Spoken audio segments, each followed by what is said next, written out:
Hello, share lang na ako ang kong daily task routine as a BPO working mother there sa Cebu City under retail account. Kana siya padulong na ko mo pauli sa amo ang balay, atang kog jeep diha banda unahan lang gamay. Padulong pauli sa mong balay.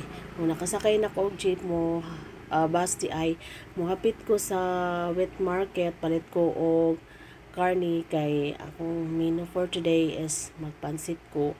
O mohapit po ko sa wet market, palit ko og carrots og lamas og repolyo.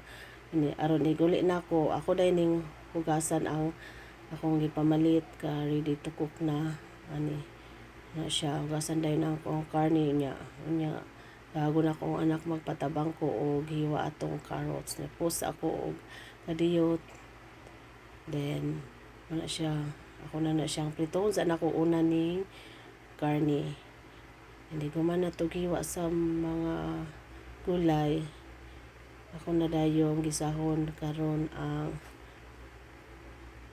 lamas. So, muna siya ato ang great influence sa ato ang mga anak. O, naluto na ang pansit.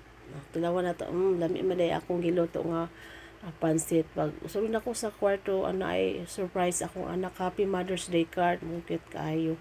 Sa daw siya kaalaw naghimo ani. O, muna iyang mensahe sa ako O, usahay pod mo. Suroy-suroy pod mi. Rami o car.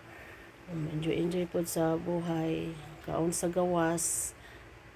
Kung may budget usay kung wala pa budget diha lang gud ta sa kilid-kilid mag kaon ng barato ra nga kan ana na importante nga always presenta sa mga event sa ato ang anak kay mo na ato ang influence in society.